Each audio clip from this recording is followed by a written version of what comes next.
Sean bienvenidos a El Archivo del Horror, un lugar donde las palabras susurran desde lo más profundo del abismo. En este episodio, abrimos uno de los archivos más perturbadores del terror clásico, El gato negro del maestro Edgar Allan Poe, un descenso a la locura, al remordimiento y el castigo inevitable.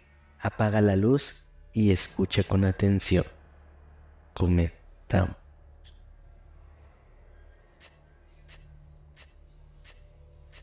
Pero ni quiero que se dé crédito a la historia más extraordinaria, y sin embargo más familiar, que voy a referir tratándose de un caso en el que mis sentidos se niegan a aceptar su propio testimonio.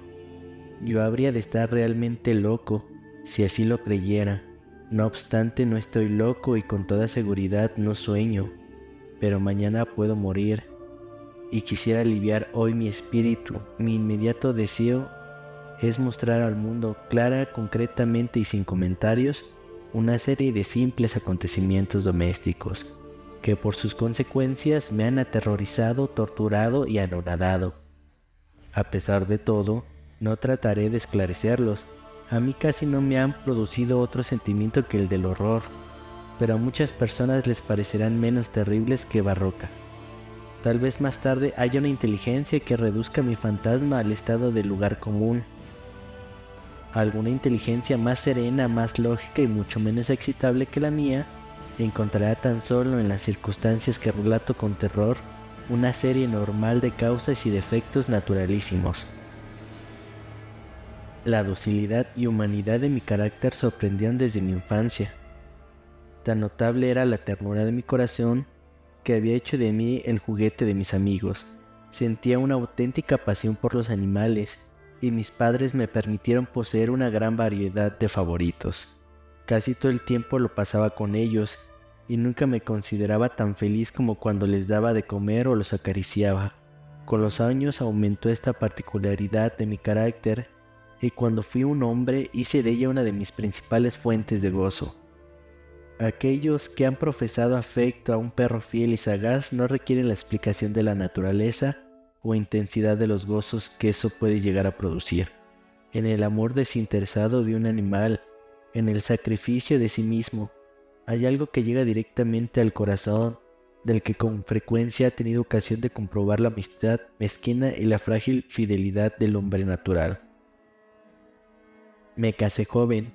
Tuve la suerte de descubrir en mi mujer una disposición semejante a la mía.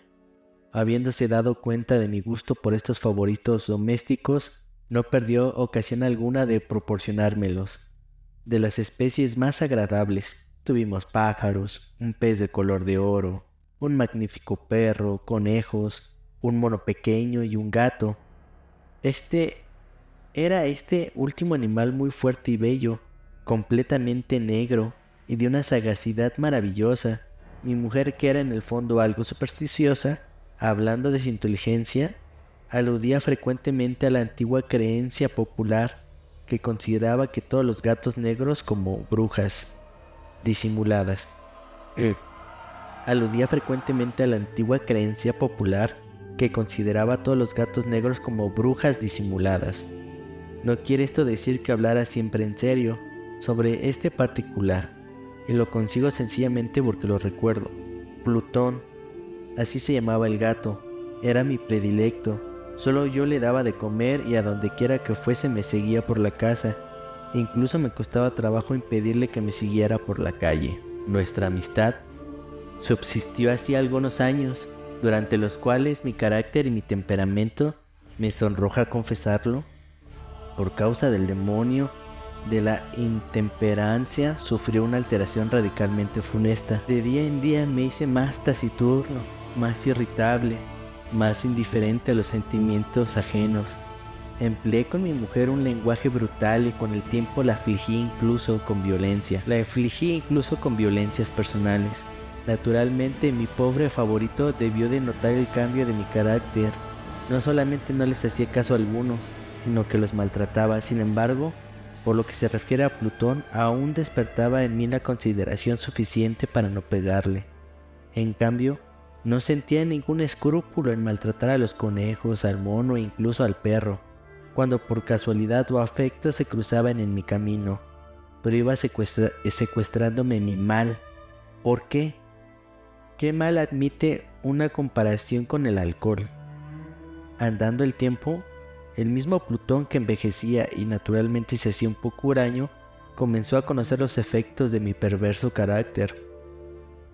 Una noche, en ocasión de regresar a casa completamente ebrio, de vuelta de uno de mis frecuentes escondrijos del barrio, me pareció que el gato evitaba mi presencia.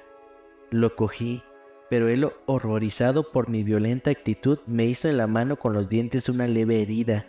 De mí se apoderó repentinamente un furor demoníaco. En aquel instante dejé de conocerme. Pareció como si de pronto mi alma original hubiese abandonado mi cuerpo, y una ruindad superdemoníaca saturada de ginebra se filtró en cada una de mis fibras, de mi ser. Del bolsillo de mi chaleco saqué un cortaplumas, lo abrí, cogí al pobre animal por la garganta y deliberadamente le vacié un ojo. Me cubre el rubor, me abraza, me estremezco al escribir esta abominable atrocidad. Cuando al amanecer hube recuperado la razón, cuando se hubiera disipado los vapores de mi crúpula nocturna, experimenté un sentimiento, mitad horror, mitad remordimiento por el crimen que había cometido, pero todo lo demás era un débil y equívoco sentimiento, y el alma no sufrió sus acometidas. Volví a asumirme en los excesos y no tardé en ahogar en el vino todo recuerdo de mi acción. Curó, entre tanto, el gato lentamente. La órbita del ojo perdido presentaba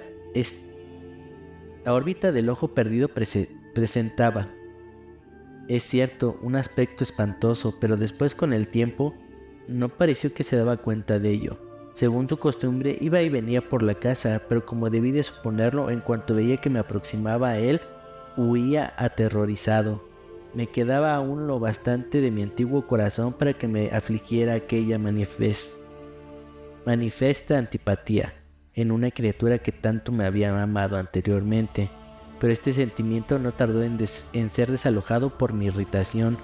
Como para mi caída final e irrevocable, brotó entonces el espíritu de mi perversidad, el espíritu del que la filosofía no se cuida ni poco ni mucho. No obstante, tan seguro como existe mi alma, creo que la perversidad es uno de los primitivos impulsos del corazón humano, una de esas indivisibles primeras dificultades o facultades que dirigen el carácter del hombre. ¿Quién no se ha sorprendido numerosas veces cometiendo una acción necia o vil por la única razón de que sabía que no debía de cometerla? ¿No tenemos una constante inclinación, pese a lo excelente de nuestro juicio, a violar lo que es ley, simplemente porque comprendemos que es ley? Digo que este espíritu de perversidad hubo de producir mi ruina completa. El vivo e insondable deseo del alma de atormentarse a sí mismo, de violentar su propia naturaleza, de hacer el mal por amor al mal, me impulsaba a continuar y últimamente a llevar a efecto el suplicio que había infligido al ofensivo animal. Una mañana, a sangre fría, ceñí un nudo corredizo en torno a su cuello y lo ahorqué de la rama de un árbol.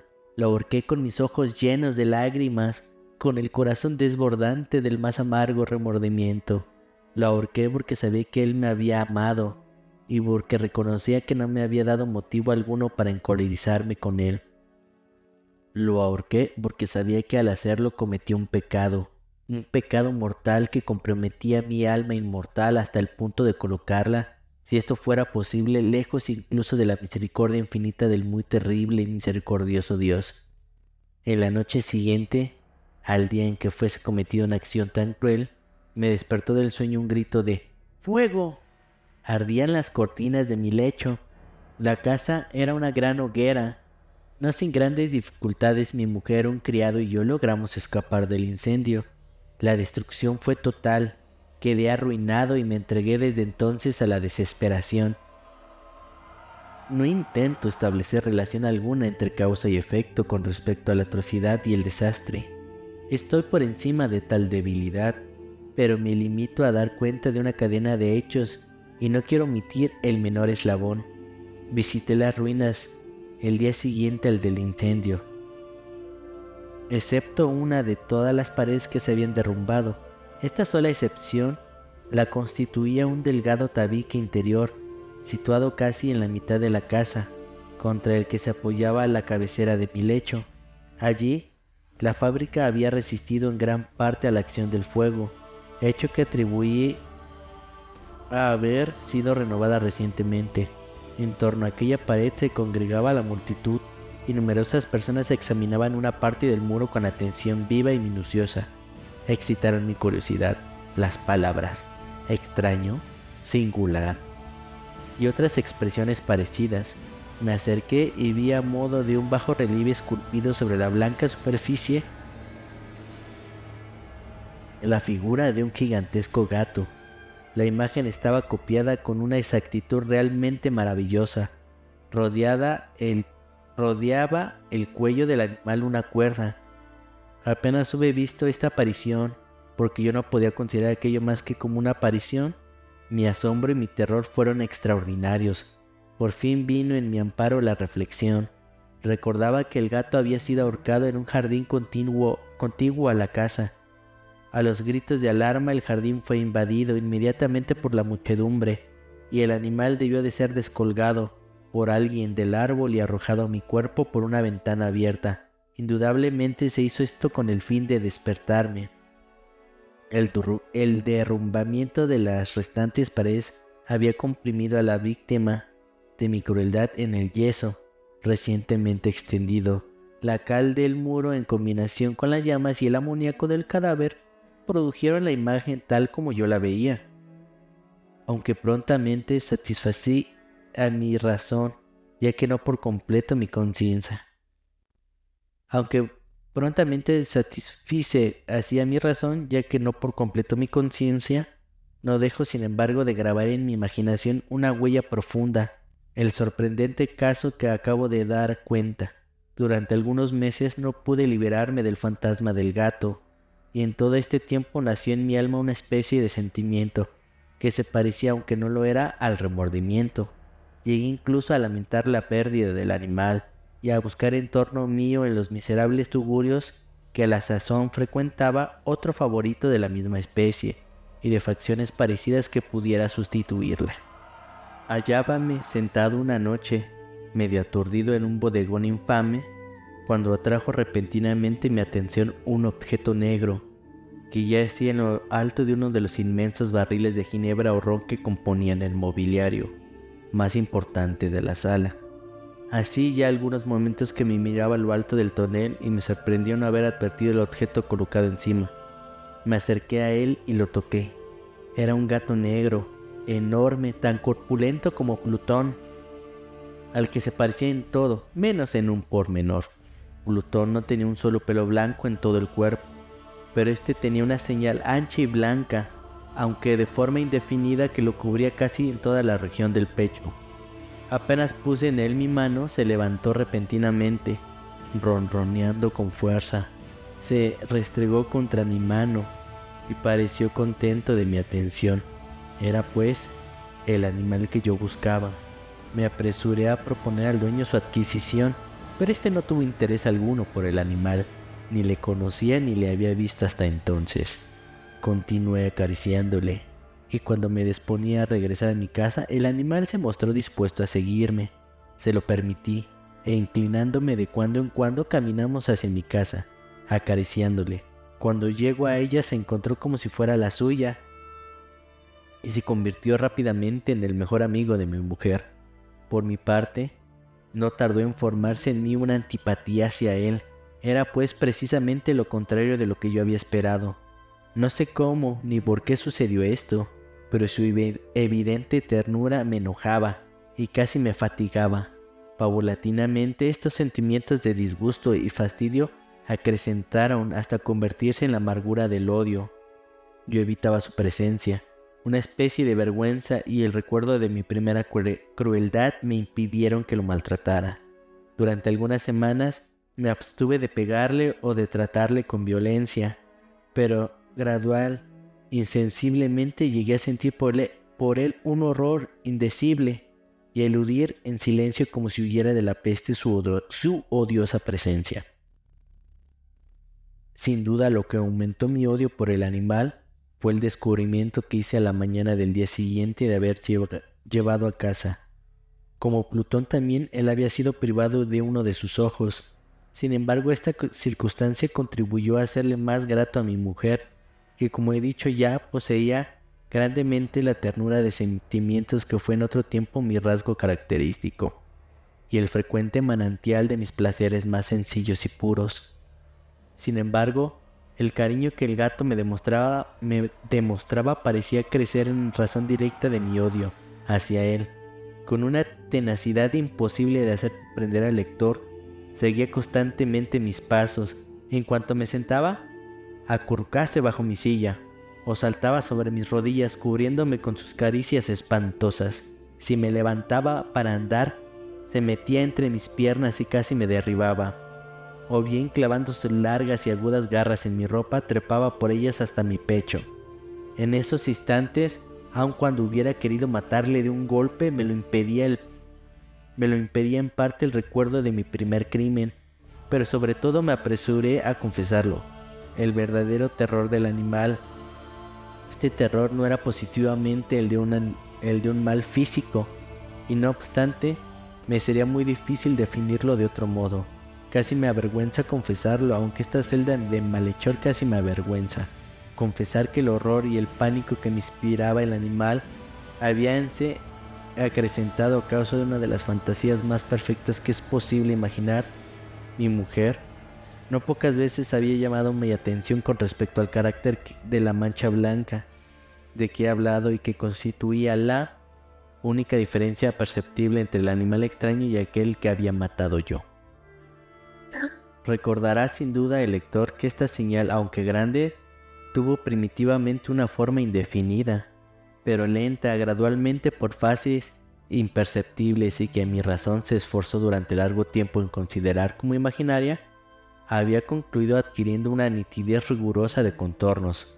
En ese momento era la imagen de un objeto que me hace temblar de nombrarlo. Era sobre todo lo que me hacía mirarle como un monstruo de horror y repugnancia, y lo que si me hubiera atrevido me hubiese impulsado a liberarme de él. Era ahora, digo, la imagen de una cosa abominable y siniestra, la imagen de la horca. Oh, lúgubre y terrible máquina de espanto y crimen, de muerte y agonía. Yo era entonces en verdad un miserable, más allá de la miseria posible de la humanidad, una bestia bruta cuyo hermano fue aniquilado por mí con desprecio, una bestia bruta engendrada en mí, hombre formando a imagen del Altísimo, tan grande e intolerable infortunio. Ni de día ni de noche conocía yo la paz del descanso. Ni un solo instante durante el día dejaba el animal, y de noche a cada momento cuando salía de mis sueños lleno de indefinible angustia, era tan solo para sentir el aliento tibio de la cosa sobre mi rostro y su enorme peso, encarnación de una pesadilla que yo no podía separar de mí y que parecía eternamente posada en mi corazón. Bajo tales momentos sucumbió lo poco que había de bueno en mí. Infames pensamientos convirtiéronse en mis íntimos, los más sombríos, los más infames de todos los pensamientos. La tristeza de mi humor de costumbre se acrecentó hasta hacerme aborrecer a todas las cosas y a la humanidad entera. Mi mujer, sin embargo, no se quejaba nunca. Era mi paño de lágrimas de siempre, la más paciente, víctima de las repentinas, frecuentes e indomables expansiones de una furia a la que ciertamente me abandono desde entonces. Un quehacer doméstico me acompañó un día al sótano de un viejo edificio en el que nos obligaría a vivir nuestra pobreza. Por los agudos peldaños de la escalera me seguía el gato, y habiéndome hecho tropezar, la cabeza me exasperó hasta la locura.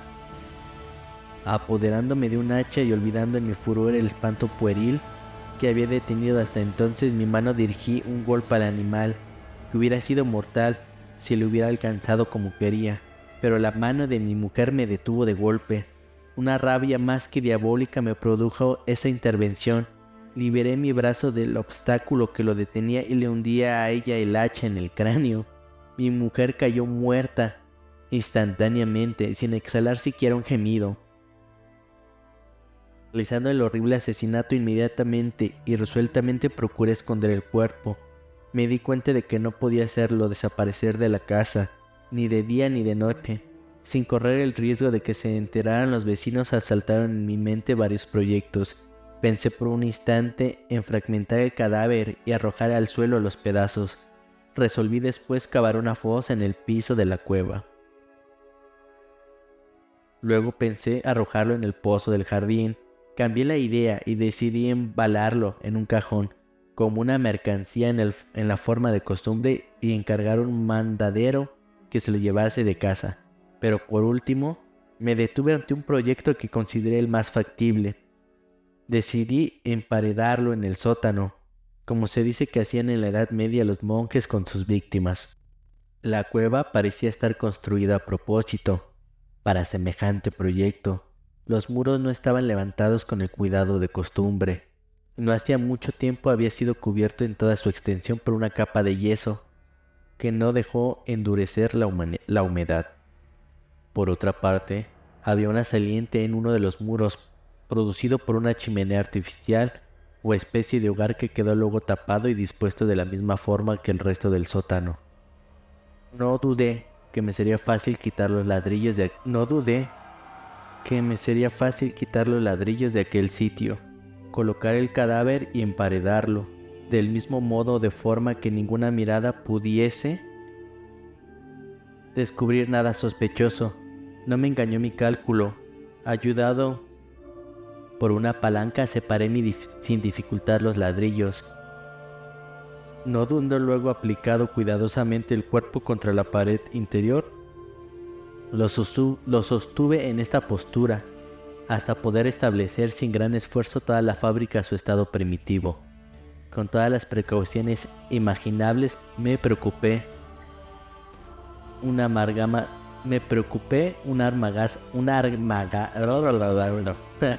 disculpa, creo que arruinó un poquito el momento, pero esta palabra se me complicó.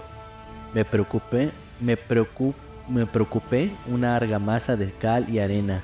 Preparé una capa que no podía distinguirse de la primitiva y cubrí escrupulosamente con ella el nuevo tabique. Cuando terminé, vi que todo había resultado perfecto. La pared no presentaba la más leve señal de arreglo. Con el mayor cuidado barrí en el suelo y recogí los escombros. Miré triunfalmente en torno mío y me dije: por lo menos aquí mi trabajo no ha sido infructuoso. Mi primera idea entonces fue buscar al animal que fue causante de tan tremenda desgracia, porque al fin había resuelto matarlo. Si en aquel momento hubiera podido encontrarle, nada hubiese evitado su destino. Pero parecía que el artificioso animal, ante la violencia de mi cólera, habíase alarmado y procurado no presentarse ante mí, desafiando mi mal humor.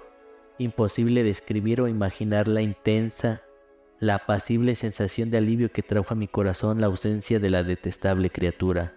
En toda la noche se presentó, y esta fue la primera que gocé desde su entrada en la casa, durmiendo tranquila y profundamente.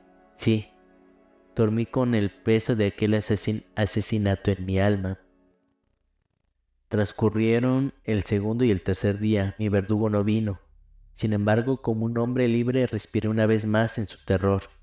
El monstruo había abandonado para siempre aquellos lugares. Ya no volvería a verle nunca. Mi dicha era infinita. Me inquietaba muy poco la criminalidad de mi tenebrosa acción. Inicióse una especie de sumario que apuró poco las averiguaciones. También se dispuso un reconocimiento, pero naturalmente nada podía descubrirse. Yo daba por asegurada mi felicidad futura. Al cuarto día después de haberse cometido el asesinato, se presentó inopinadamente en mi casa un grupo de agentes de policía y procedió de nuevo a una rigurosa investigación del local. Sin embargo, confiado en lo impenetrable del escondite, no experimenté ninguna turbación. Los agentes quisieron que les acompañase en sus pesquisas. Fue explorado hasta el último rincón. Por tercera o cuarta vez bajaron por último a la cueva.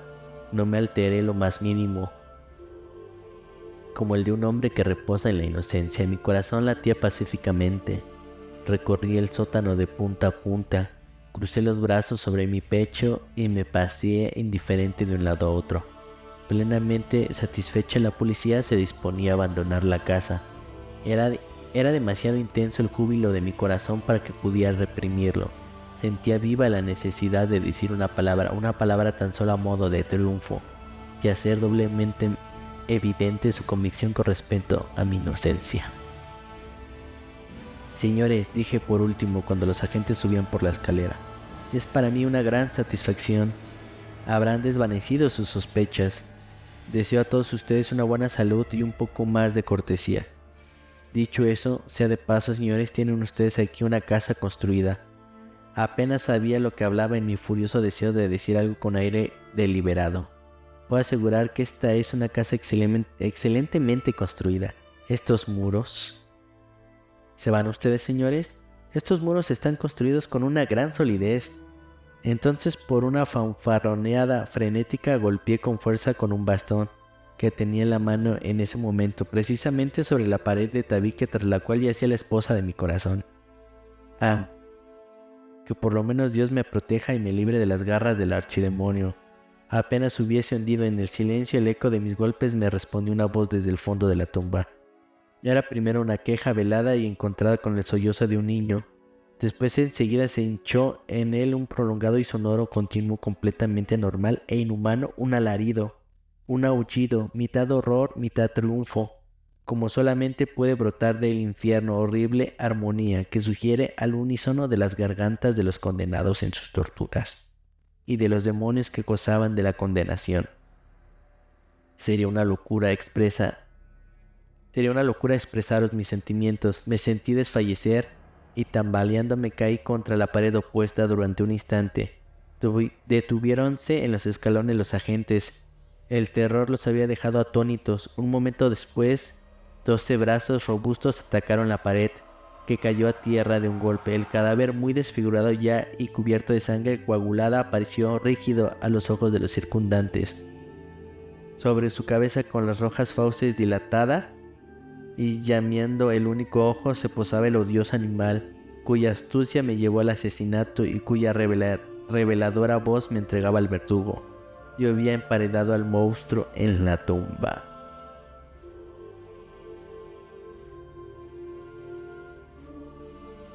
Y así, estimados escuchas, esto ha sido El Gato Negro, escrito por Edgar Allan Poe, narrado por su servidor Eduardo Taco de Suelpero. Si te estremeció esta historia, no olvides seguirnos. Esto es solo el principio, porque mientras existe el miedo existirán archivos por abrir. Esto fue el Archivo del Terror y espero que vuelvan pronto.